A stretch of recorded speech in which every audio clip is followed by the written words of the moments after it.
50, 45. There goes Davis. Oh, my God. Davis is going to run it all the way back. Auburn's going to win the football game.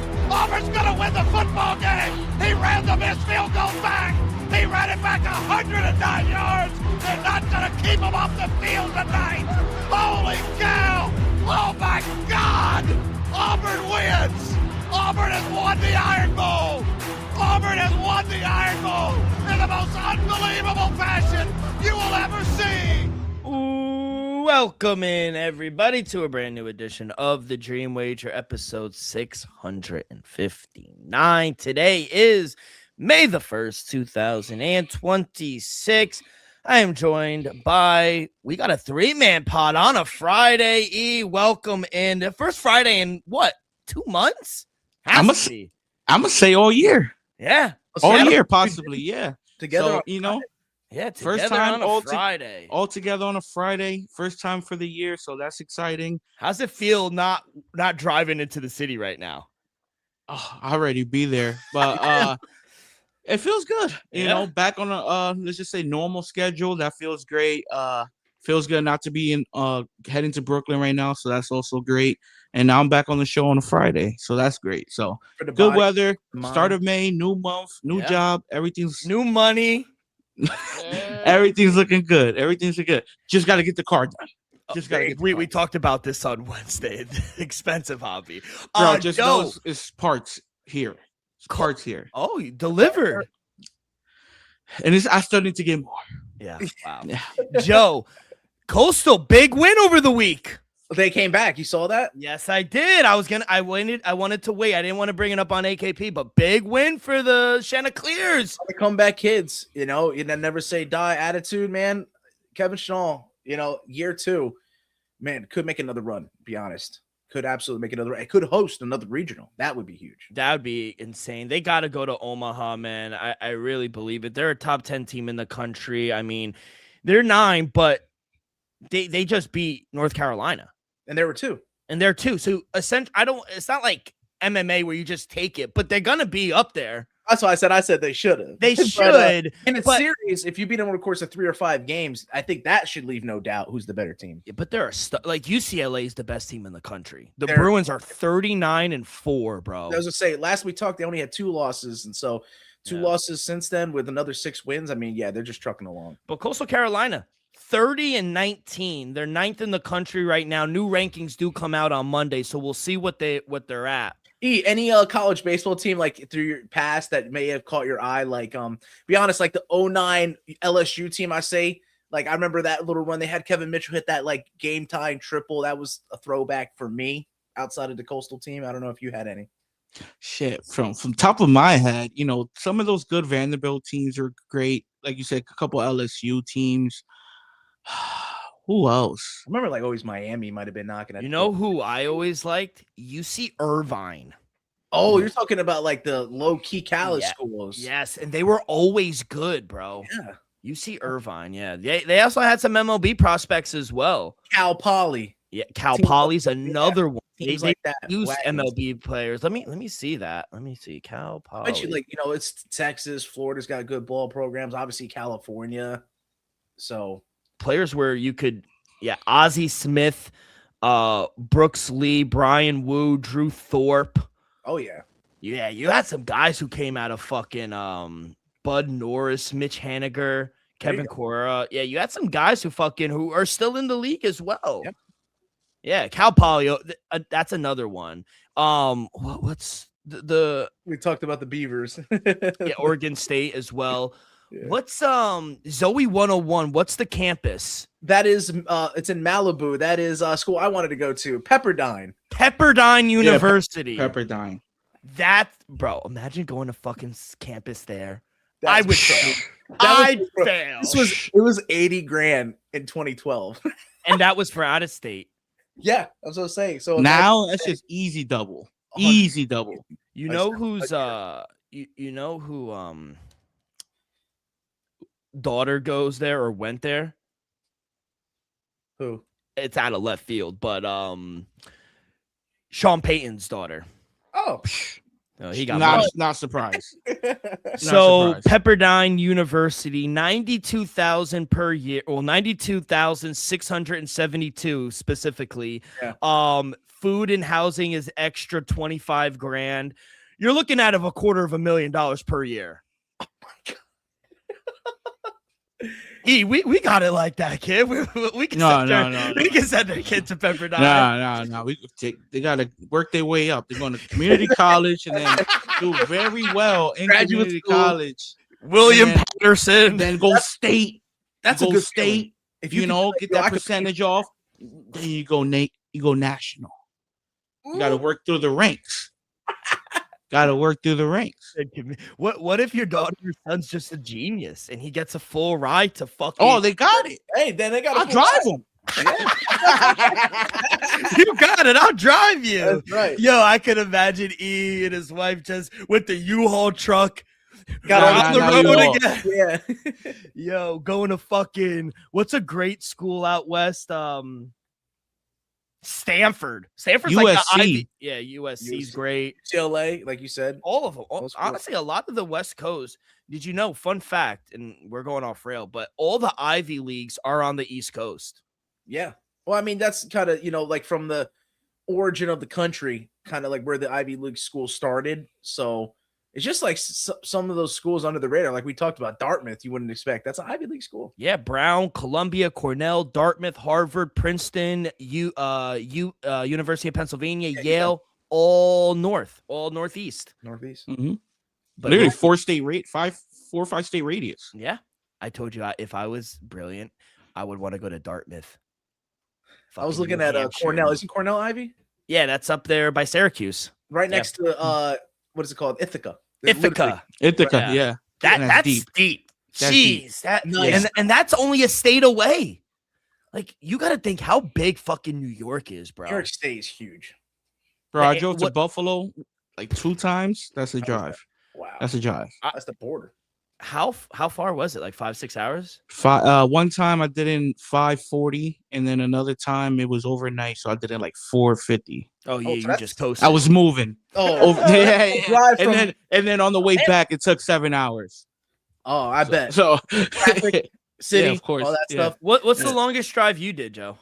I would say that's like a drive to Atlanta. I would say that's probably the longest I've done, unless you consider the one from Jersey to here. Yeah, so Jersey to South Carolina is what, 10? 10? Yeah. So longest I ever did was from Jersey to Tampa, and that was 14, 15, maybe. No, it's like 18. No, it was like 14, 15 hours. I didn't do it. To Tampa? Yeah. It was like 14, 15 hours. I left at like 3 in the morning. No, man. I stopped for gas. I stopped at south of the border. Yo, you always got to stop at south of the border. I stopped in Georgia real quick. I stopped in Orlando. And South Carolina. South Carolina's forever. Bro, Virginia's forever. Yeah, South Carolina and Virginia is deep. You get to like Maryland, not from Maryland. You get to Virginia right away, and then Virginia's ours, and then South Carolina's ours. So the farthest I went was kind of Orlando, like Winter Haven, Florida. Yeah. I know where that is. That's not bad either. From Jersey, yeah. From Jersey to Miami, though, that's like 20-something hours. Oh, you're going south. Yeah, you're we got to go to the Keys. All right, boys, let's get into it. We got a great episode. We'll recap some baseball, some basketball, some NHL. It is Derby week. We had a great episode, an interview with Malcolm Bamford of SGPN. He will be back in 2 weeks for Preakness in Baltimore. We're gonna do the Triple Crown like we did last year. He hit 2 of the 3 winners last year. You remember that? He cashed in. So for all the live listeners, definitely take what Malcolm is putting down, because it's been profitable on the show. I think 2 years straight. 2 years looking for a third year. He always throws a winner out.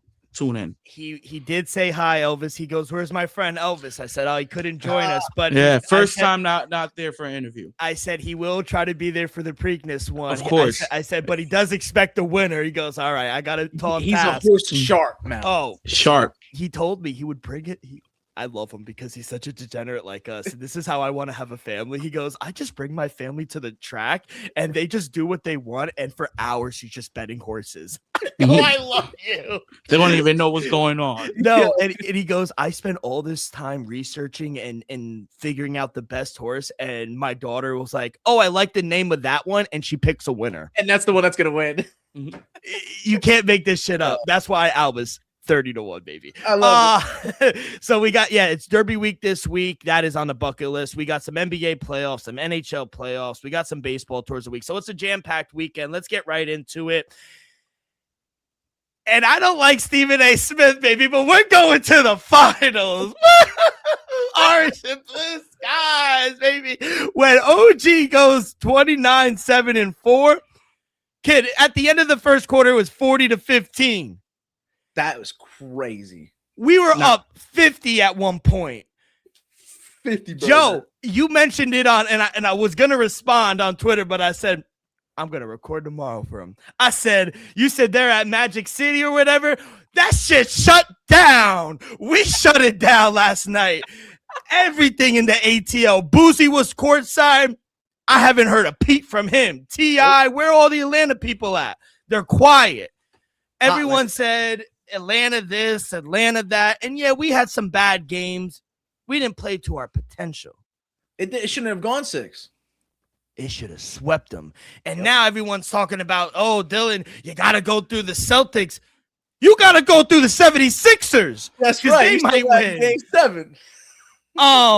But yeah, man, Cat triple-double on 4 shots is crazy work. Asked you, right? What happened? You had that triple-double, didn't you not? No, I did not. I had Jokic the other day. Okay, yes, you did. He cashed a triple-double. But when I'm telling you, and he was listening, you criticized him and rightfully so. Mikal Bridges showed up.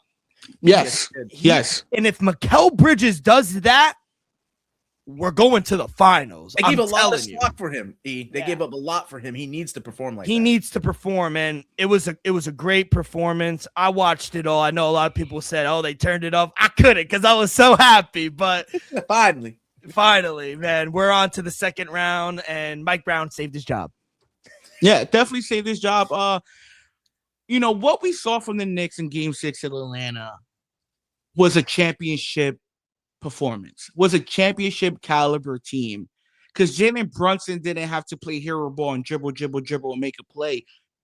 Like you said, Cat had a triple-double. He didn't even have to take a lot of shots. I like the adjustment Mike Brown did as well, having Jalen Brunson more off the ball and having Cat, because Cat could play me now. Cat could play me. Cat was a point guard to get that growth spurt. Let's not forget. Cat. Yeah, so Cat could facilitate with the best of them. So I like what I saw. I like the switch up. I love been seeing when you got OG Anunoby. He doesn't need to give you 29 a game, but he just needs to show up, give you 15 and 18. Mikal Bridges, he doesn't need to give you 24 a game. He just needs to show up, give you anywhere from 12 to 18, play solid defense like we know he can. Let Jalen Brunson do his thing. Let Cat do his thing. Let Josh Hart get his double-double with the rebounds and points. Yeah. Let these players come in rotation off the bench. What we saw in Game 6 was the Knicks at their full potential, possibly at their best. Yeah. Even Jalen Brunson didn't play his best game, but the team did. Mm-hmm. And that's what matters. So what we saw from Game 6 was the Knicks at their absolute best. Question is now, you don't need to replicate that, but could you be at possibly play as good as that moving forward? Because we saw it once. Can you do that again? Yeah. Can Mikal Bridges average, let's just say, 12 points a game instead of 7 points a game? Because that's going to be a difference between you competing for a championship and not. Can OG give you 15 and 18 a game instead of 8 a game? OG has been. Oh, you go, Joe. I'm sorry. No, I'll say you don't need Mitchell Robinson getting ejected. That was just going to be my throw in. Oh, that was funny. And honestly, I'm not the biggest Mitchell fan, but you don't really see him lose his cool like that. So I was very surprised. Mm-hmm. But I think everyone here could say, yeah, Jalen Brunson's the best player, but OG's been the MVP so far. He's been the best player. That's fair. He's been good. He's been good. It's really been the lack of, Josh Hart's of the world, Mikal Bridges of the world. Fair. If those guys show up and they don't, like I said, Mikal Bridges doesn't need to give you 24. OG doesn't need to give you 29. What Josh Hart gave you? 14. Bro, if they just show up and have a regular night, y'all still win this game by 25. Yeah. Easy. So they just need to average what they've been doing in the regular season. I could count on Brunson to give me 25 a night. I could count on Cat to give me 20 and 10 a night. Can Malik Bridges, OG, and Josh Hart, the rest of the lineup, do their part at a consistent level? But I think it's you could guarantee those numbers pretty much from the lot of them. But I do think that Mike Brown's adjustment to running the offense through Cat actually has benefited them, because now you get Brunson off ball a little bit. When he was ball heavy and dominant, the facilitation wasn't going around. The ball wasn't getting spread. You see a slowdown. The guys aren't moving as much. And then it comes down to ISO ball with Brunson. Now I think if we do continue to run the offense through Cat, that could be good. When it comes to crunch time, who's more clutch than Jalen Brunson? Then you can feed him the ball. And then you can be open for, his shots, or like I said, go back to running the offense through Cat. So I think, him being able to distribute the ball is why you had all the players, make up and actually show up for a really big game 6. So yeah, that's why I think they should continue on that trend. And then as the games get late, then they can lean on Brunson for that dirty work. I'll ask you real quick.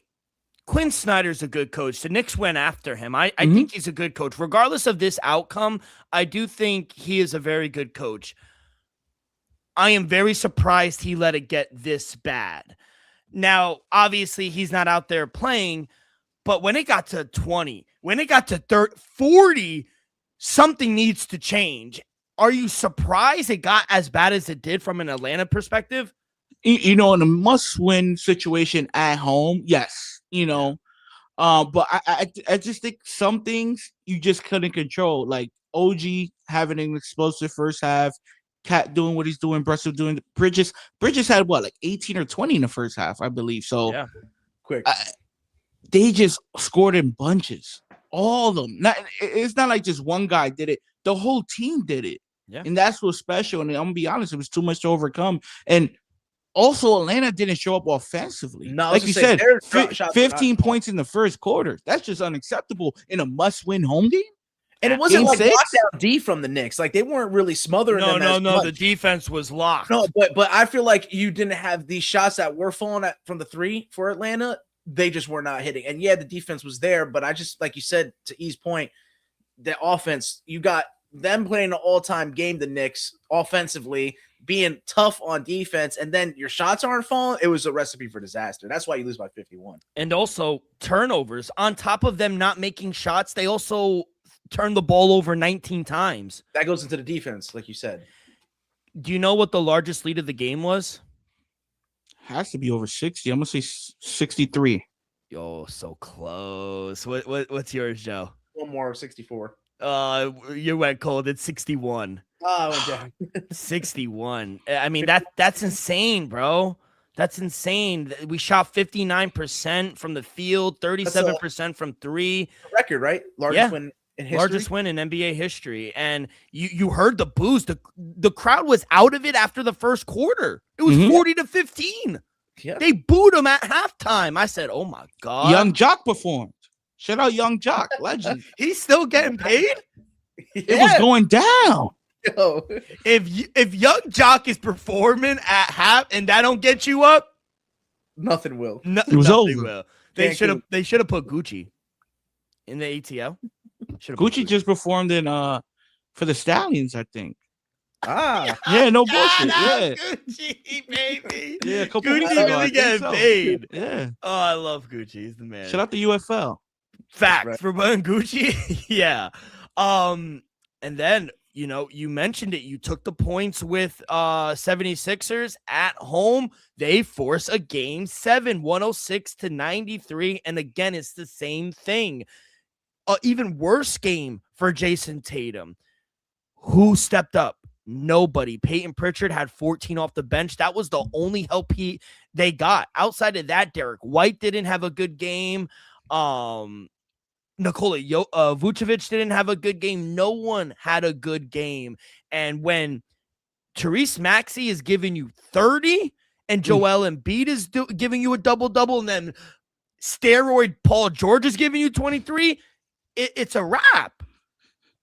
It's a wrap. And 76ers are going to win game 7.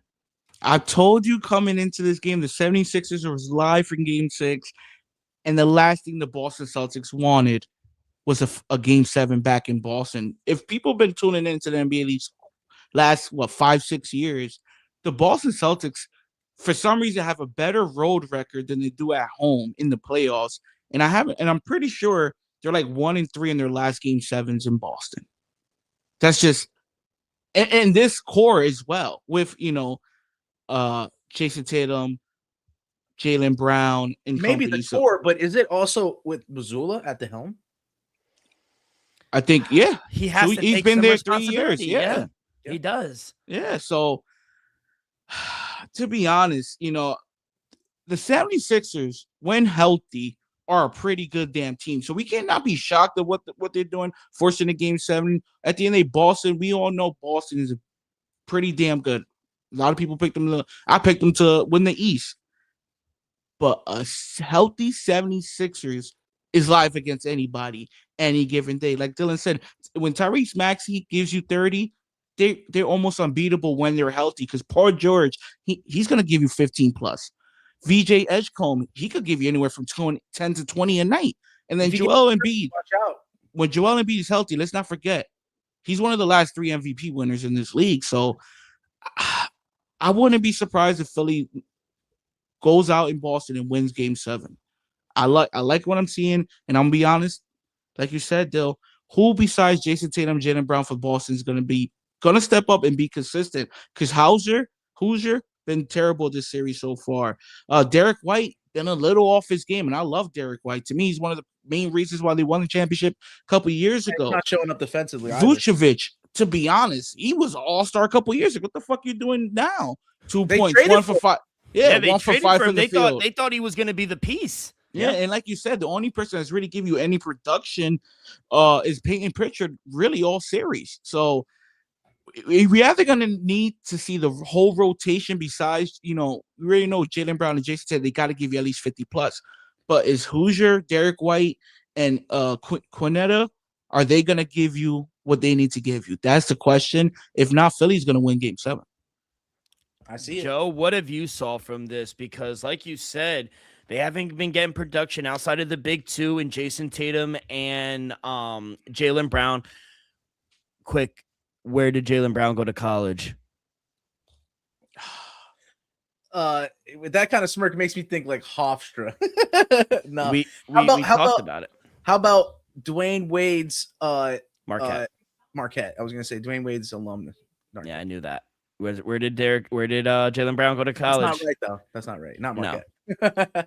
University of Cal. He's a Golden Bear. Oh, damn. Yeah. But yeah, if they're not getting production outside of those two guys, what changes do you think Joe Mazzulla needs to implement on this team? Because they're home. They got the crowd. They are favorite. They need to stop Tyrese Maxey and Joel Embiid. You're seeing him kind of get out coached a little bit.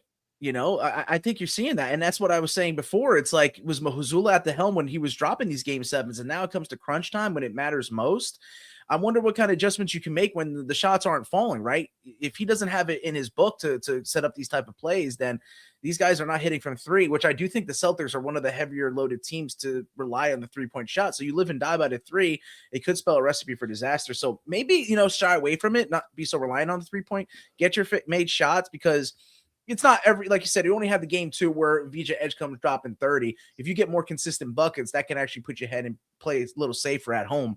But if you're playing from behind, man, I think that's going to put you in a tough spot. So Mazzulla's going to have to play from ahead, keep the boys getting to, the easiest shots I could possibly make. And are we seeing like a little reemergence of Paul George, right? Is he playoff P again?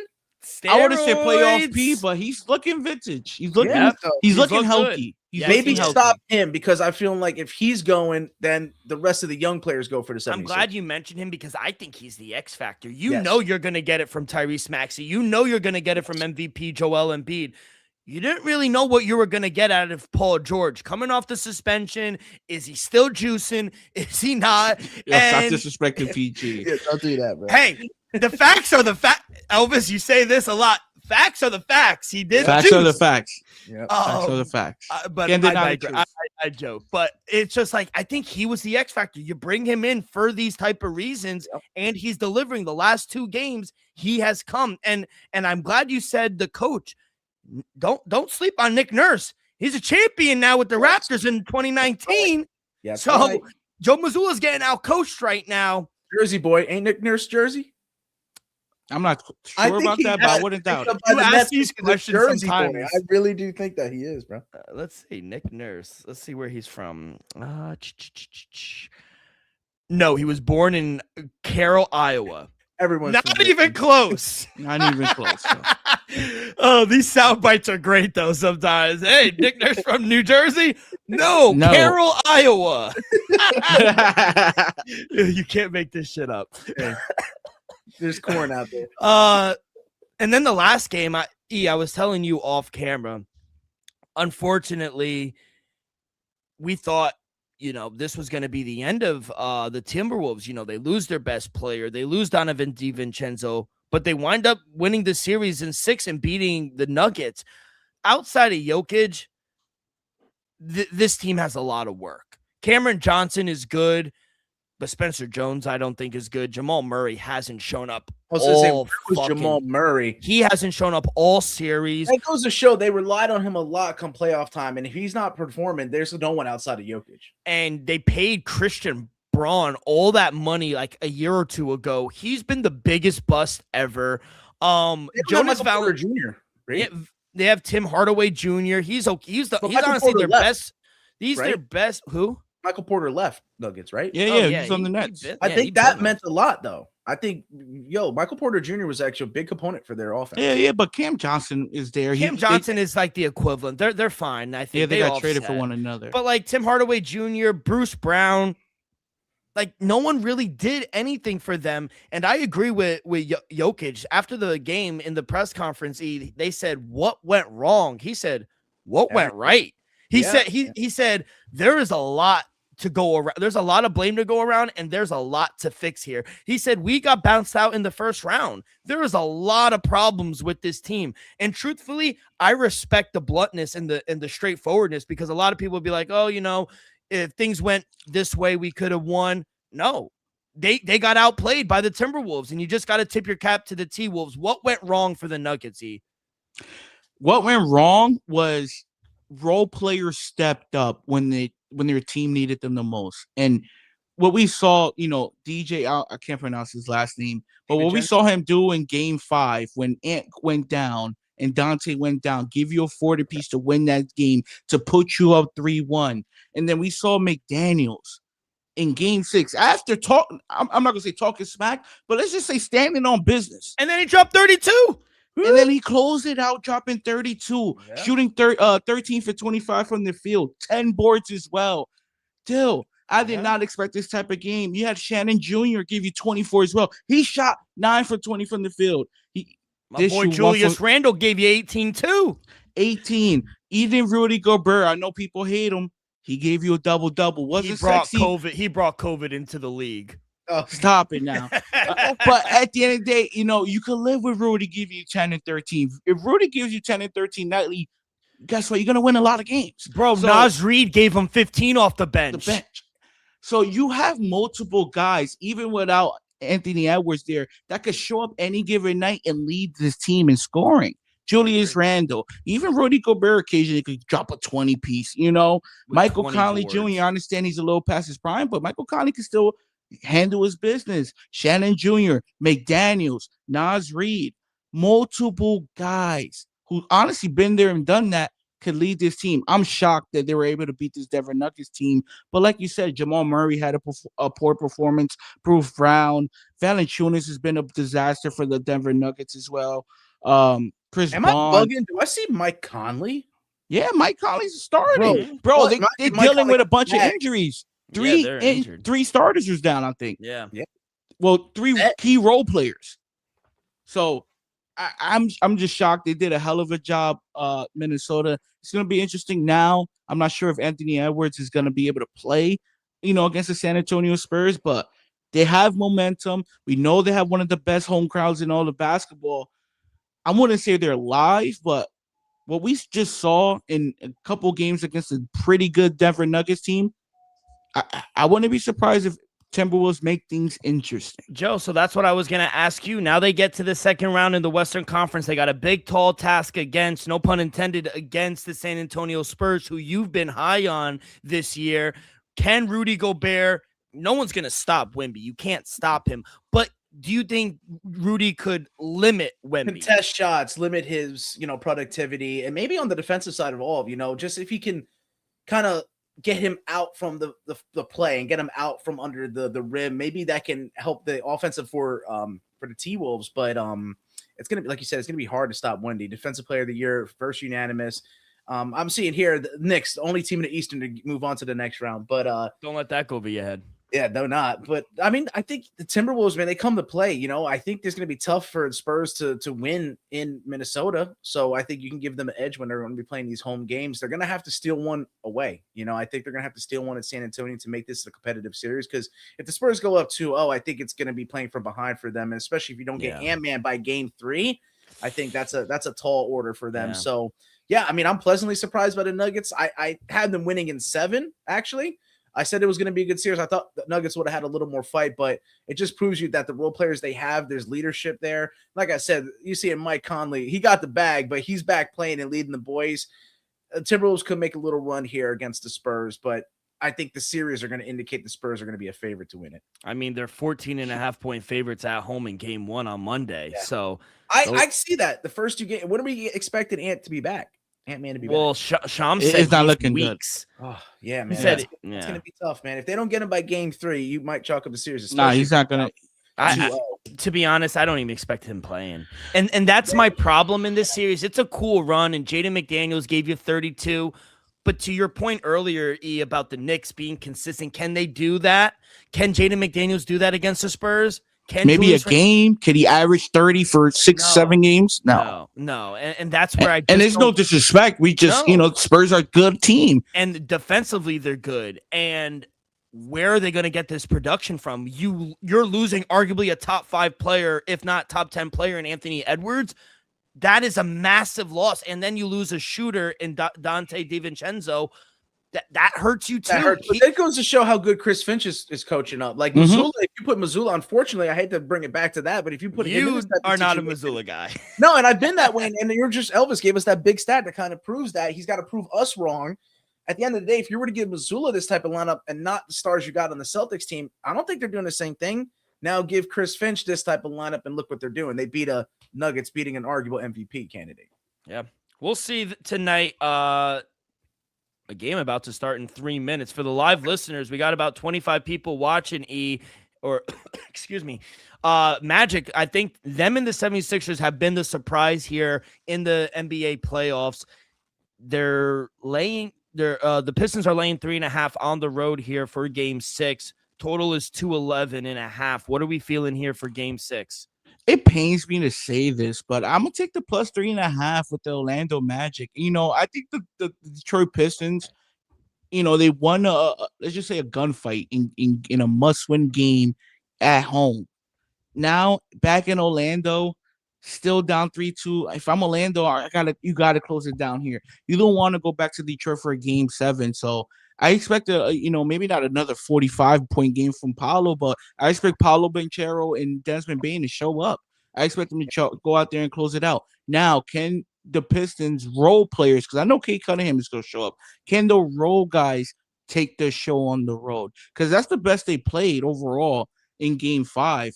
Now, can they go replicate that in Orlando, plus Kate Cunningham give you at least another 30 piece? I'm not too sure about that. Give me Orlando plus 3.5. Hey, I'm not gonna argue. No, I'm not either. I do think they win. Pistons look absolutely worn out. They look a shell of themselves. They look exhausted, bro. It took a 45 piece to hold them off at home, and it's not forget. I can't emphasize this. Yeah, exactly. And I can't say this enough. The Pistons were a 60-win number 1 seed. Yep. The Magic are a 45-win 8th seed who had to win 2 playing games. Mm-hmm. Don't let that go over your head.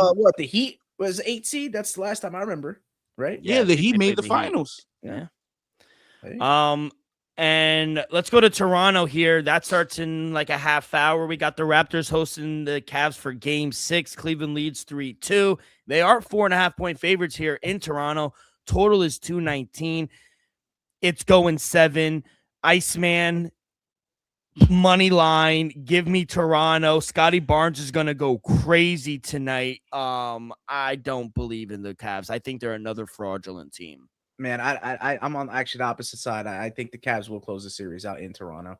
The Raptors should have won the last game. They had a lead. They blew it. They blew it. They had the lead. They blew it again. And so with those chances, it pains me to say that they could be thinking about it still and be going into Game 6 like, hey, we should have had this lead. We could have closed the series out here. And now that they're home, if the crowd gets out of it early, it could be a long night. So.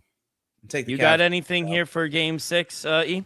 If anything, I would tease the Raptors up. Like, get the Raptors to plus 10.5. That's a lovely number in my opinion. Yeah. So definitely tease the Raptors up with either Houston or something tomorrow. Get some flip the Lakers Magic. If anything, get the Magic to plus 9.5. Toronto to plus 10.5. I would like that teaser. But I'm gonna go with a prayer prop here. Give me Donovan Mitchell. Over 26.5 points minus 110. We just saw him go for 19 in a Game 5 at home. I think if the Cleveland Cavaliers want to close it out, they want to close it out in 6. Get that extra rest. Still, I think Donovan Mitchell possibly 40-piece game end the series. Give me Donovan Mitchell over 26.5. I won't lay the 4.5 here with Cleveland, but I will take Cleveland to win and Donovan Mitchell over.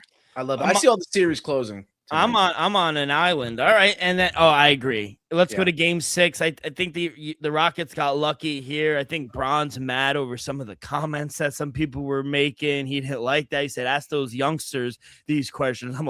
He's been in the league longer than he's been alive. And it's crazy to think that he's been in the league longer than he hasn't. Yeah. That's what I meant to say. And I was just saying crazy to that's think would have been crazy. His longest tenure team are the Los Angeles Lakers. That's crazy. And I'm taking the money line as a dog on the road. LeBron triple-double. Yeah, Houston's laying 3.5. Totals 204. Houston, let's not forget, if it wasn't for that horrible foul at the 3-point line, Houston would have won 3 straight games. Woulda, coulda, shoulda, but did it. Houston should be up 3-2 right now. Wow. Should. So you're taking Houston? He said a tease. Lakers money line. Like this, it was nice to see Austin Reeves back on the court for the Los Angeles Lakers, but he ruined the mojo. I'm not gonna say he ruined the mojo, but we saw the offense. Let's just say we saw the offense come out a little slow in that first quarter. Rockets kind of took care of business in the first quarter. Austin Reeves came in with about like 5 minutes left, hit a couple threes to come in, but after that, was cold. I like what I saw from him, but at the end of the day, I think Luke Kennard, he needs to be impactful because we saw the Lakers. I'm not gonna say at their best, but we saw them take care of business games 1 and 2, and Luke Kennard give you 20+ points a game. So I'm not saying get 20 piece from him, but I think the Lakers offense not needs to run by Luke Kennard, but Luke Kennard needs to show up for them to win the game. Marcus Smart needs to go out there, hit a couple threes, give you 15+, couple steals to win the game. Hachimura needs to go out there, give you 15+. Multiple of these guys, I'm not saying all 3 of them need to give you 50+, but 2 out of the 3 needs to give you 15+. LeBron needs to do what he got to do. Reeves got to do what he do. Even DeAndre Ayton needs to give you a double-double if the Lakers want to win this game. I'm gonna be honest to tell y'all people, the Lakers in trouble. The Lakers are in trouble, Dylan. Stop it. Bronny going to give you 5 off the bench. Bronny didn't even play. Austin Reeves took his minutes. They can't blow a 3-1 lead. That's crazy. He's not going to blow a 3-1 lead. 3-0 lead. 3-0. JJ Redick's not going to get outcoached by Idoku. Stop it. It's going to take a LeBron cramp for the Rockers. Come on. Stop it, E. You know that. You know they're not in trouble. All right. We gonna come back Sunday. All I'm gonna say is, I'm gonna ask you one thing. Okay. Who's the favorite? Stupid people. Stupid people. I don't believe it. Market was wrong 3 games in a row, and me and Joe cashed it. It don't matter. Nah, I cashed it. I took the plus 8.5. And you be a fool not to tonight. Give me that Lakers on the money. Keep the points. Keep the points. I don't fucking. Hey, I gotta say, I don't want. Actually, I'm gonna let it go. I wanted to say something. Remember when you asked us predictions? I need Lakers to get past tonight because then I'm looking better. Now I remember Lakers and Knicks, big market. Let's go. Adam Big Silver market. wants that. Oh yeah, Big market. Oh yeah. Oh, huge ticket. Hey, Knicks, Celtics, or no, Knicks, 76ers. Knicks advance to the Eastern Conference Finals. It's going to be the Raptors versus the Magic. Raptors are going to win. It's going to be the Knicks and the Raptors in the Eastern Conference Finals. Knicks are going to get to the finals. It's going to be Thunder. No, Thunder versus the Lakers. Lakers are going to upset the Thunder. It's going to be the no Lakers have to play the Thunder. Oh my god. No, they are. They are. Spurs are playing. Spurs are playing the T-Wolves. We just said that. So then you're saying that the Lakers beat the Thunder and then it's going to be a classic. Lakers versus the Spurs in the Western Conference Finals. Bron versus Jalen Brunson in the finals.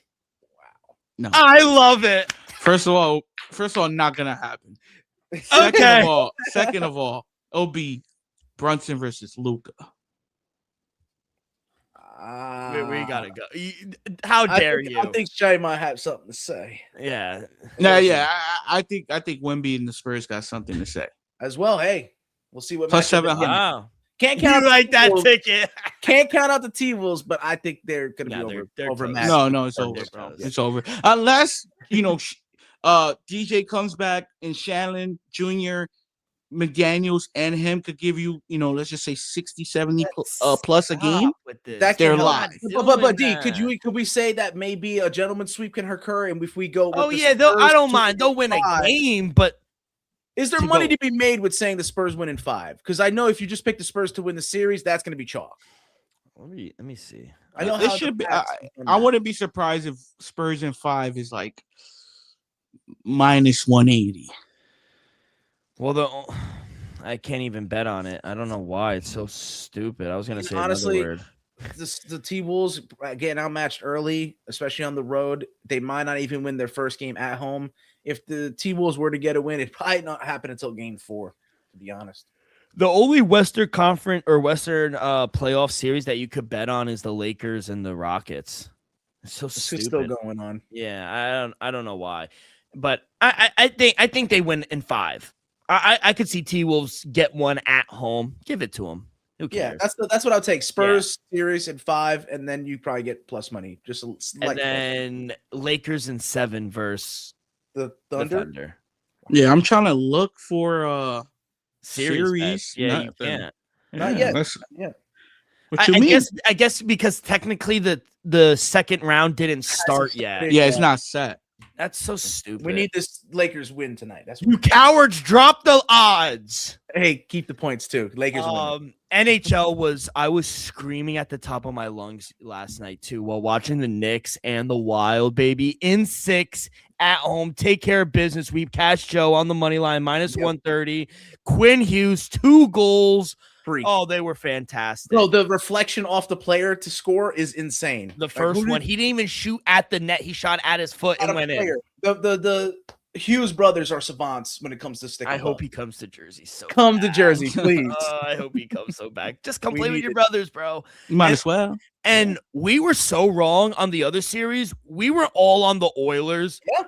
Shout out Joe Quinville, the coach for the Ducks. He was the Blackhawks coach. He is a champion. I'm so stupid. The Ducks are a good young team, and they could score. They scored 3 goals in the first 10 minutes.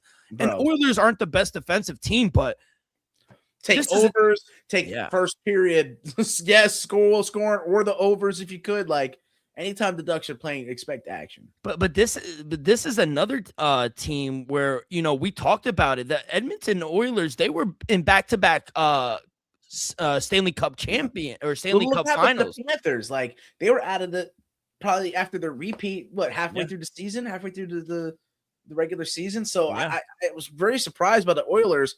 I thought with the scheduling that they got pushed back a little bit, that they could be on their home ice and they could probably make another push. But I think fatigue got to them a little bit. I think Connor McDavid's kind of worn out. He's gone too. I was going to say from all the play, and then also going through the Olympics. So I feel like it could be catching up to some of these players, but the toughest guys are. Yeah, back-to-back Stanley Finals, and then you were in the world, not the World Cup. What was it? The Four Nations. Yes. Then you went to the Olympics. Like that's a lot on your body. Yeah, bro. For the NHL, unlike the NBA, we have a lot of teams in the second round, and I like the Wild. And I got my 16-1 ticket for them to get to the finals, but man, they have a fucking death row. They got through Dallas. Now they have Colorado, who just swept the Kings. The Avs look crazy right now. Oh man, it's gonna be a hell of a series. That looks crazy, that series, bro. The Ducks are in the second round. They are going to verse the winner of the Vegas Golden Knights and the Utah Mammoth. Right now, Vegas is up 3-2. We'll see. We'll see. I'm happy for the upstart franchise. Utah deserved that type of team they got their first year in existence to make this type of push. I'm saying it still goes 7, so I'm going to hope that the Mammoths could win one of their final games at home and see if they We'll have a little pick there later on in the show. Carolina swept Ottawa. They're in the second round. They're taking on the Flyers, who beat Sid the Kid in 6. They'll start their first game this Saturday. Second round starts for the NHL. And then we have both series going about 6 games. Just started. Habs and Lightning literally just went on.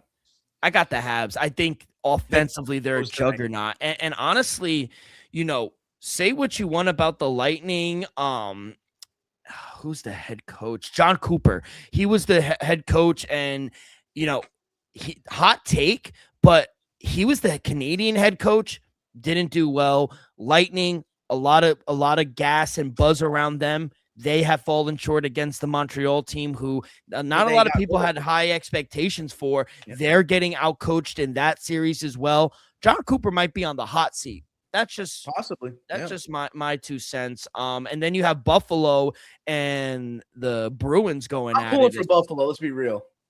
I am too, but they got to stop having athletes bang the drum at the home games. That's such a fucking curse. They lose all those games. Don't do it anymore. I'm saying, like, when it comes to the playoffs, I'm very superstitious, like shit like that. With this, I don't hope all 3 series close tonight, but I do think the 2 Eastern ones can. So we'll see what happens with Mammoth. And do you have anything? So right now, you did say the Lightning and the Habs they just kicked off. Do you have anything so you're on Mammoth on the money line? I was Mammoth, and I was with the Sabres and the Canadians, the Habs, to close out their series. So I said the Mammoth push it to 7, but going into Game 7, I was thinking maybe it goes back to Vegas. Maybe the Golden Knights, with their experience, get the job done. So yeah, I don't mind the Mammoths. I like the under as well, and I'll take Tage Thompson for the Sabres. That kicks off in about 25 minutes. I'll take him over 3.5 shots on goal as well. He got 5. It took overtime last game, but he had a lot of shots blocked last game, so I don't expect that to happen here in Boston at the TD Garden. But all right, let's get into these picks. Kentucky Derby. Before that, we do have a great interview with Malcolm Bamford, but before we get to that, a quick word from our sponsor. We are brought to you each and every episode by Viva Tequila Seltzer, the most refreshing hard seltzer on the market. Hands down, is no wonder why Viva was voted #1 hard seltzer in the world by San Francisco World Spirit Competition. With only 88 calories, 0 carbs, 0 sugar, and a light 4.5 ABV. Viva is the perfect drink for your post-game celebration, as it was created with that active lifestyle in mind. We flavor our tequila seltzer because flavor is the spice of life, and we like our drinks with just a kick. Just like how we like our lives, whether it's Huckleberry playing around a golf with the boys or an Elderberry watching the Kentucky Derby, it doesn't matter. Our favorites pair perfectly with that Artisanal Blanco tequila for that subtle and refreshing drink. Our belief here at the Dream Wager and at Viva is to live long, live well, and live it up. And now, here is our interview with Malcolm Bamford.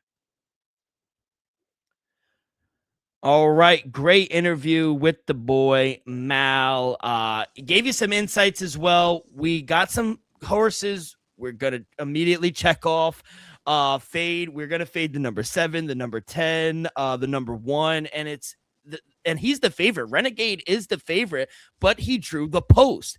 Elvis, what did he tell us last year? The post is a death trap. You do not want to draw the post. Traffic. And yeah, too much traffic. We got some horses.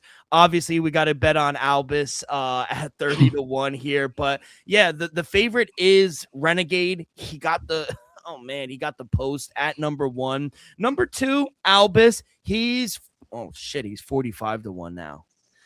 Wow, he was just 30-1 when the show started. I know, he's 45-1. I might have to put another ticket. We have another really good. So Happy, the number 8 slot. He is 6-1. Commandment is 7-1. The Puma is 8-1. Chief Wallaby is 9-1. Further Ado is 7-1 as well. He is a guy that Malcolm likes as well. So Malcolm gave us Chief Wallaby 8-1. He's at the where's Chief Wallaby at the 12 mark. He gave us 15 Emerging Market 15-1. Right now he's 11-1. A little bit of caveat on Emerging Market. He is the only horse not sired by Secretariat. Oh wow, good tidbit. I did not know that. Number 14, Potini or whatever. He's 23-1. Yo, watch out for him because anytime you see a Bob Baffert horse, I mean, they always perform. Yeah, good owner in Bob Baffert. He said number 16, Pavlivian, 52-1 right now. And then number 19, Golden Tempo with great jockey and Jose Ortiz at 36-1. Yo, the 17th post has never had a Kentucky Derby winner. 0 for 46, and that's 6-speed at 40-1. Oh, it came 40. Yeah, it came down. I'm looking right now. It's 40-1 So maybe money's coming in on 6-speed. Maybe people are back in history a little bit. We'll see. I agree. Obviously, for shits and giggles, I am gonna. If for the listeners who don't know, maybe people are like, why do they like Albus? That's my dog's name. So I have to take Albus just for fun. But yeah, I'm gonna take Albus just for fun. I do like Emerging Market as well. And you could get that at 11-1. He is in the 15th post. I like Chief Wallaby. I got him at 8-1. Things about Chief Wallaby, Further Ado, the Puma, like the horses like that. Yeah. And for a long shot, the number 16 post as well, 52-1 Pavlonian. I'm gonna take a shot at him. Golden Tempo. I put $5 on Golden Tempo at 36-1 as well. It's all to have fun, and that's what Mal was saying on the interview. This is all just for fun, go out there. Put $5-10 on a couple of horses, and it's just to have fun. And we actually hit last year. We hit the winner last year. And 2 years ago, we hit a trifecta. Yeah, we did hit the trifecta. He gave us 3. You hit a trifecta? Yeah, he hit. Mal hit it. Yeah, we hit it on the show. Could you boys tell me what Kentucky Derby post has won the most times? Number 7. Number 7? I thought I seen it 5 with 10. Oh, I don't know. I'm gonna tell you who's gonna win this weekend. Oh, you got Post 11, incredible, 20-1. Oh, I love it. I'm gonna write it down. You know me. Well, I'm not betting the ponies much, but I always go with something in the middle of the pack because Dylan said you don't want to go too far left. The post sucks. You want to go somebody in the middle of the pack between that 7 to 14 number. I'm going number 11. Incredible. 20-1. I don't mind that. Incredible. No. You said 14-1? 20-1. 27 now could be. He's 27-1 right now. Yeah, that's what I see. For Incredible. I ain't gonna put another ticket. No. And it's all like fun, and that's what Mal was saying as well. This race is up in the air. Anybody could win. You don't want to bet a 6-1 horse. And not for none, all these horses are probably like 2 to 3 years old. None of these horses like 3 years old. Yes. Yeah. None of these horses competed last year. Yep. So I agree. I put 1 on 12. Like I said, Chief Wallaby, 15 Emerging Market, 16 Pavilion. Number 2, obviously Albus. I'll put a little something on 11 with you. Joe, what do you like? Well, for me, I like the jockeys. You got to see who's been riding hot hand and also the hot horses. So with the momentum going into here, I know you're saying they're going to be on the post with a lot of traffic in there, but I mean, Renegade, he's looked to be very competitive, and he's one of the more hotter horses. I don't have him winning, but I have an exacta, which is the first two, because I'm really liking Commandment. And this most recent performances, that he's getting ahead of the Puma and what's our guy's name? Further Ado, who's also a 7-1 horse. But I just think you also talked about the jockey, Jose Ortiz. Like I said, Renegade has Irad Ortiz, who's been one of the highest winning percentage jockeys on there. So you got a favorite horse with one of a favorite jockey getting, all the odds against him. That's why I see them finishing in a close second, because Commandment comes out first. Luis Saez is a really good jockey as well. The Brad Cox horse, Commandment, like I said, has been dominant as of late, and I think they can continue it here. And they're in a good spot where Elvis has his kind of middle of the pack. The 6 post isn't all too bad. If they can kind of break outside, maybe he can pull all the way from behind. Mind you, that happens at Renegade too. So both these horses can come from behind, or they can lead the pack. So like he does have a good trainer as well, Commandment, at Brad Cox as well. He is a very high known guy. Mal did. Yeah. I'm sorry. Go. Yep. Exacta was 1 and 2. Commandment first and Renegade second for Exacta. And in your box, if you are going to do box, Mal said you might as well throw Renegade in, because you don't want to be that fool to get all of them right and then hit the best horse not be in it. Yeah. So I might put a box in and put 1 for Renegade, just in case he does. He is the best. He is the favorite for a reason. He gave us 1, 2, 3. He gave us 5 horses to fade, 3 to really fade. I hope he didn't mention anything about Wonder Dean. Let me go down. So he said he's not going to bet Renegade, number 1. He said he's not going to bet number 7, Donna Bourbon. I think that's fair. That's a Japanese. But so horse. Is from Wonder Dean. Number 10 is I think he was faring a lot better on their trials. Yeah, so he's not touching any of the Japs. 7 and 10 are the Japanese or the Japanese guys. He's not gonna bet Puma at number 9, and he's also not gonna bet number 17 6 speed. Still, so he's on the history of the saying that will never win. Post 17, don't put your post 17. Yeah. Whoever gets the post and whoever gets 17, just draw a line. Yeah. That you're gonna fade them. So hey, boys, I think it should be like a tradition one time when we all make it and we all have a lot of money. We gotta go to fucking Churchill Downs and we gotta go to dress up. I would love to do that. Yeah, I want to wear one of those fancy hats. Yeah. I'll buy a nice hat. Bro. Did you hear? Before you get into it, someone bought the Preakness's rights. Was that Belmont or was that Kentucky Derby? That just happened, where Preakness was purchased, or vice versa. One of the big 3 on the Triple Crown had purchased the other entity. I saw that just as a report before we started. Oh, I don't know. I have been to Preakness when I went to college. It's literally 10 minutes away from Towson. Yeah, and Belmont's New York, ain't it? Yeah, it's like in Saratoga. It's a little up there, but. Funny story, I was so bodied. I went and I didn't know anything about ponies because I was like, I'm a fucking college student. I have no money. But Dan, shout out Dan. Dan the man gave me a ticket. And I was just there for the music. Like I was like, oh, it's a racehorse. And I didn't know it was it's the second leg of the Triple Crown. My dumbass didn't even know. And I was so bodied. It was raining. And I went to see Post Malone. And he was singing White Iverson, and I was hammered, bro. And I go to the porta potty, and it's all mud. And I think no, you're right. He went to do like, it was like White Iverson or like one of those bangers like we grew up with.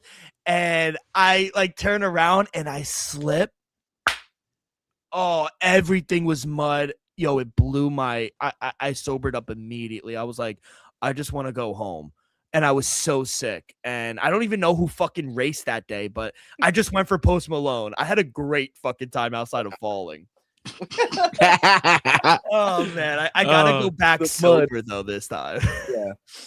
But yeah, that's the Kentucky Derby. That will be very fun. Make sure you guys watch it. UFC is going to be way done after that or before that. So you'll have time. Put on the Kentucky.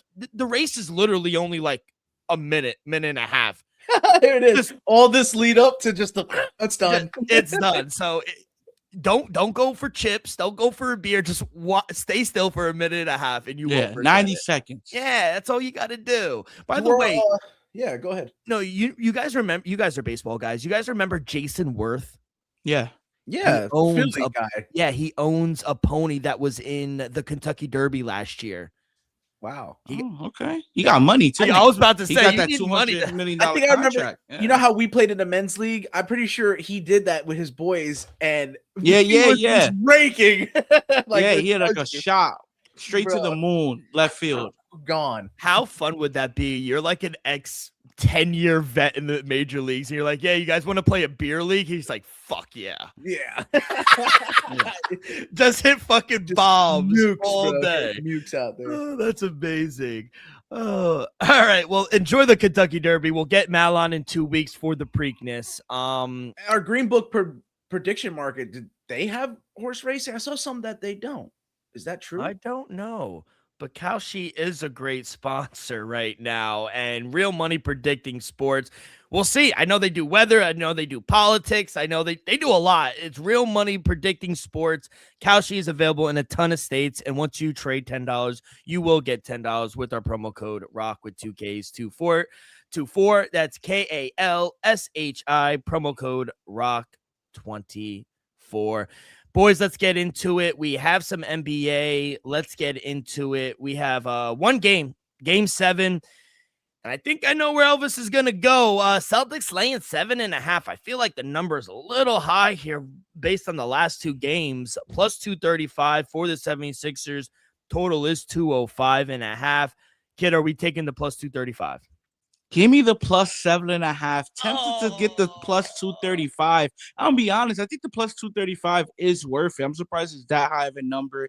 For a Game 7, to me, the number should have been like 4.5, maybe 5.5. I understand we got to respect Boston a little bit. They just lost 2 straight games. The 76ers with Joel Embiid looking pretty damn good. If Paul George, like I said, Paul George gives you 20 plus, 76 is going to win this game.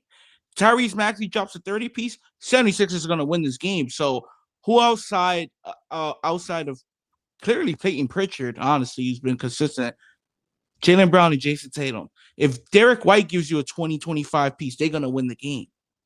That's the question. Who outside of the main people we expect to show up is going to have a good game? Peyton Pritchard been that guy lately, but those 3 ain't enough. We need that 4th, that 5th option to step up. Who else in that 5-man rotation can help Boston to victory? I'm not too sure about that. I'm more confident on the other side. I think their 5-man rotation is just playing a little bit better. Joe, what do you got here? Game 7. Of course, I'm a dog hunter, and the dogs are barking. And, I've been, saying maybe a little too high a praise of VJ Edgecombe. But if he gives you another big night, which I'm expecting actually him to do, I would actually go and probably take his over combined. I'm going to go with that plus money, man. I'm going to go hunting here. I think the Sixers can shock a lot of us in winning this series here. I think they're hoping for that Celtics-New York series, that Boston-New York series. But it's gonna be the other 2 big markets is going to be Philly and New York because I see the Sixers advancing. So, yeah, plus 235. I'm taking that to the bank. I agree. Plus 235. No way they should be. It's just a value play. Now, do I think they could lose? Absolutely. But on pure value, I have to take the 76ers plus 235. I hate the 76ers to my core, but I love money more. I'm going to take them plus 235. I do have a player prop, Baylor Shiherman. I don't know what he is, but shooting guard for Celtics, right? No, yeah, he is a shooting guard, number 55. Low line, minus 135 for over 2.5 points. He's averaging 5.5 points in this series. Low number coming off the bench. And what have you been saying? They need help off the bench. Give me a 3. Give me a couple points. He's averaging over 10 minutes per game in the postseason. Over 2.5 3 points. cashes that? What? You said 2.5 points, so 1-3 cashes that? Yeah, and 1 could be a layup with a foul. Love that. Love that. Any props for you guys? Yeah, give me Joel Embiid over 8.5 rebounds. I expect a monster game for Joel Embiid. Game 7 must win. He's gonna show up. I expect let's just say 28 and 12. Oh, he gives you 28 and 12. The Celtics, 76ers are gonna most likely win that game. So I expect big minutes, 40 plus minutes from Joel Embiid. Give me over 8.5 rebounds. Joe, any prop here for you? Like I said, I'd probably go into the VJ Edgecombe over. Just the double. I'm not going to incorporate the assists, but I think you combine points and rebounds. Like that. Yeah, he just had a double. I think he had 10 rebounds last game. So like that as well. Yep. Let me see if I could get it real quick. Seeing possibly hovering around points and rebounds. 21. Yeah, around 21 and a half. It is 16 and a half on FanDuel for points and rebounds. Yep. Oh, smash it! I love that. Smash it. 16 and a half for that. I love it. And you guys can find all your props over on Props.Cash. It is literally the best way to research your player props. The boys and I have been using Props.Cash for over 2 years now. It's helped us find an edge in several player prop markets on the app or in the Props.Cash app. You'll get quick visual data on player trends, matchup history, and recent performance across every major sport. Hockey, baseball, basketball, clean, reliable stats that make it easy to spot value. Plans start at just $19.99 a month. And right now you can get 25% off your first month with code DREAM25. That is DREAM25. So download the app, not now, but right now, and sign up with the monthly subscription. Use code DREAM25 and you'll be paying just $14.99 for the first month. Level up your prop research today at Props.Cash. Kid, let's get the ice, and we got a game one here tomorrow. Tomorrow night, Philly going to your neck of the woods and taking on Carolina. Carolina is favorite here at home, minus 218 on the money line, plus 172 for the Flyers. Total is 5.5. What do we like here, Joe? Maybe I'll try to attend a game, depending on what happens next week with my scheduling and all, you know. Yeah. We got a big event coming up to New Jersey, but we'll see what's going on there. But I like the Canes. I did, like I said, had them sweeping the prior series, and my buddy who is a Canes fan swayed me to not take him the game that they did win to close out the series, game 4 against the Sens. Flyers, that was a big win for their franchise. Like I said, rival, in-state rival against the Pens, and one of the more all-time winning trios, I think, in NHL history, right? For the Penguins there. Yeah. So the Flyers are coming in hot, but I just think, how those Hurricanes have been playing in the playoffs, they wound up winning the East, and I know maybe you look at the NBA side of things and think that, playing that hard and getting that 1 seed doesn't mean all too much. And in hockey, it may not, but I'm going to go with the Canes, man. I think the Canes could do game 1 at home. It's probably going to be a neck and neck series, and it could go back in game 2 if the Flyers can steal one. But as much as they've been defensively sound, man, I'm just seeing it. If we're going to go neck and neck with a lot of these games out in the East and the West for the ice, I'm going to see it to go over. So I'm probably going to lean the over even in a game like this. Yeah, I'm going to be the opposite way. I think, again, I hate Philly teams, but they're playing well. I think they're live here. And I also take the under. Look at just the games they've been playing. 2 good defensive sounded teams, 1-0. 2-3, 2-4, 5-2, 3-0 for the Flyers. And then for Carolina, 4-2, 2-1, 3-2, 2-0, 2-1. They play nip and tuck games here, and they really don't go on the offensive side. Flyers have been defensively sound as well, though, have they not? They have. That's what I'm saying. Both teams have been defensive sound, so I don't expect a lot of opportunities here for either team. I see a 2-1, maybe 2-0 type of game.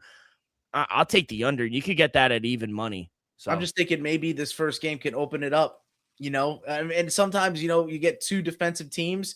Maybe they can, kind of cancel each other out. Maybe those goals can be scored. You're pretty sharp with it. And I like that you're on the opposite side. So we got all bases covered. Hey, we got a winner though. Yeah. That's all that matters. That's all that matters. All right, boys, let's get to the diamond. I mean, people need to be fired immediately. And they came out with they said Carlos Mendoza, he's fine. He's not the problem. David Stearns is safe. They just no accountability. What Joe, what needs to happen for them to be fired? Nothing, right? They could lose every game. Yeah, they could just do anything. We're probably going to see Lindor traded, which I wasn't a big fan of doing that. But what else are there to do now? If you're not firing the coach, you're not firing the GM. Now you're going to see some players get moved. So it's probably going to unload a couple people, and I think that could lead with Lindor. Good, get rid of him. Yeah, he's been struggling now, he's hurt. I guess sell high as you're going to be able to sell him. Yeah, go get Rafael Devers. I heard his name. in the talks. Go get him. I don't give a shit. Go trade Lindor. I don't really care at this point. I'd say honestly. just go for the next 2 years. Go get Mike Trout. Like I said, we ain't playing in 27, so let's not think about 2027. Let's go to 2028. Call up by that time Ryan Clifford, the first baseman, have someone that actually knows how to play the damn position, and then get some arms in the bullpen because we can't stop a cold and we can't score any runs. So it's pretty much started all over again. I will say though, Juan Soto he's the only one that's actually shows that he's trying. Yeah, that's why I say it's like you gave him all that money, you can't move off of him now. No, I think it's come a point with Lindor that maybe you just move off of him. If they can't get along. It's written there. He's hitting over 330. You can't bullshit a bullshitter. You know, I'm a fool, but I also can't be fooled that easily. And I see it that these guys can't get along. And if you're not going to be professional about it, then just move it on. Yep, I agree. And now Lewis Robert Jr. is on the IL. David Peterson sucked. They all Isn't Simeon on the hurt? And then Polanco's hurt. Like they're all hurt. They're all trash. All right, let's talk about Saturday slate. We do have some really good games though. I like this series between the Cubs and the Diamondbacks. Cubs took game 1 here today. Tomorrow they're throwing Imanaga on the mound against Ryan Nelson. They're laying 162. I think that's a really good series here, and I probably, the total is at 7.5. Wind is blowing in, which is what you see at Wrigley a lot of the times. But I'm going to take Imanaga. He's been fucking nails on the run line, plus 134. I love the Cubs here tomorrow. I love them in the series. You see Alex Bregman starting to hit the ball. This lineup is really good. And when Imanaga is shoving like that, it's hard to fade them, especially at home. I was going to say over there in Wrigley too. Boys, I'll start with you, Joe. What do you have for your first bet? Probably gonna honestly, Yankees are hot, man. The teams that we hate the most, the Braves, the Yankees, they're just rubbing it in our faces right now. So Orioles, Pete Alonso not hitting. I feel like that Rutschman grand slam was something that they needed, but I still don't think they're all put together. So probably first bet, first game. If you went in chronological order, I'd probably take Yankees on the money line. First game. What do you like? I agree with you. I'm taking Chicago on the money line, playing a little safe minus 144. Love the juice with the run line there, but I agree with you. I think Chicago hitting a little better, and just a pitching matchup alone. Give me Chicago minus 144 on the money line. Philadelphia Phillies taking on the Miami Marlins. Give me the Marlins at home minus 120 on the money line. I'm gonna take a shot here with Max Meyer. Philly's been struggling. They made some firing as well. Maybe the Mets should follow that lead like the Red Sox, but I think Miami, like I told you earlier, don't get me wrong.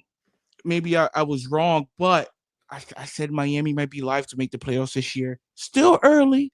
I think they're the better team here. Give me Max Meyer on the mound, minus 120 on the money line. Hey, they they're committed to their guys, meaning they're committed to losing. The mentalization is. I honestly I do like the Red Sox. Connor Early's been honestly the best pitcher for you guys. I know Garrett Crochet's nails, but Astros are bad, if not one of the worst teams as well. Like us, the Astros. Oh yeah, Astros are terrible. Their bullpen is bad. They're so bad. It's the Mets, the Astros, and the Royals. Royals are competing for worse. Mm-hmm. Even they got Arinetti on the mound going.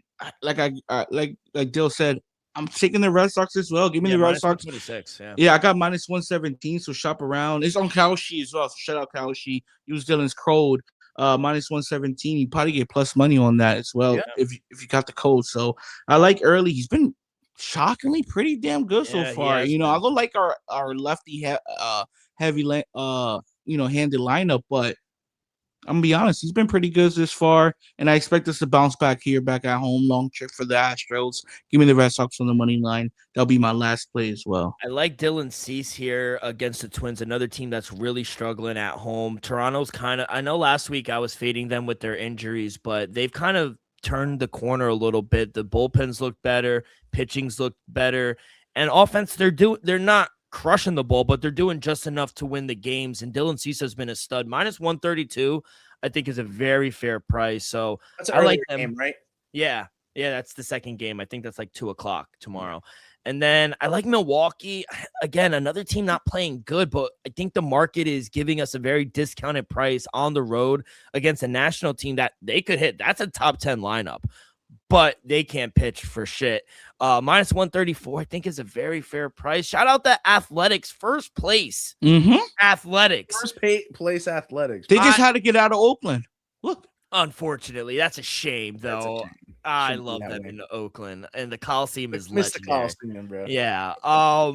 But yeah, I just wanted to say that because it feels good to say. First, I haven't been able to say that. I'm feeling good for my cousin. You know, A's guy, Raiders guy. He needed some good. There's a little good vibes going on down there. I was gonna say probably gonna see the Braves show us how to take care of business even on the road against the Rockies, right? Like that's gonna be a tale of two tales right there.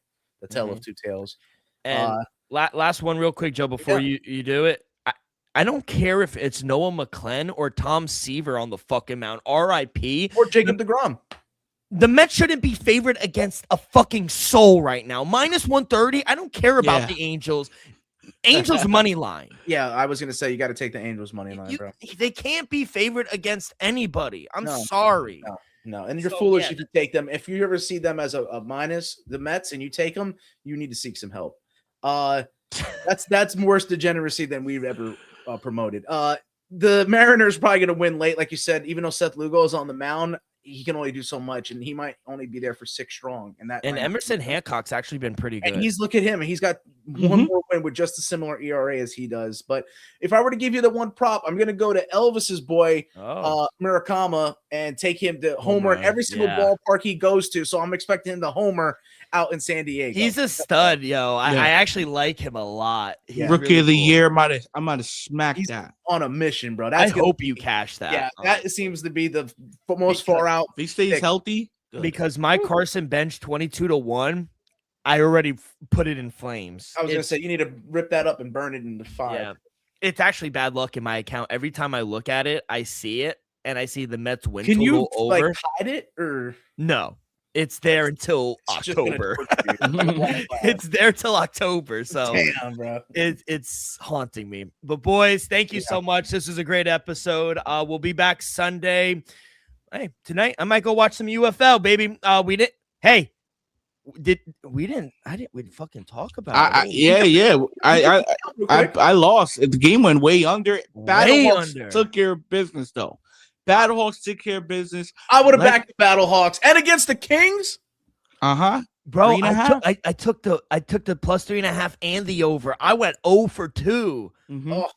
I just laid it 3. I didn't want to lay the 3.5. I said the over with the money line, or add the money line to a parlay. Well, now you have to watch tonight because it is your Houston Gamblers on the playing tonight against Columbus. It's a bad game this week. Bad game. But boys, thank you so much. This was fun. We'll see you guys Sunday for more picks. But until then, take care of yourself and each other. Peace.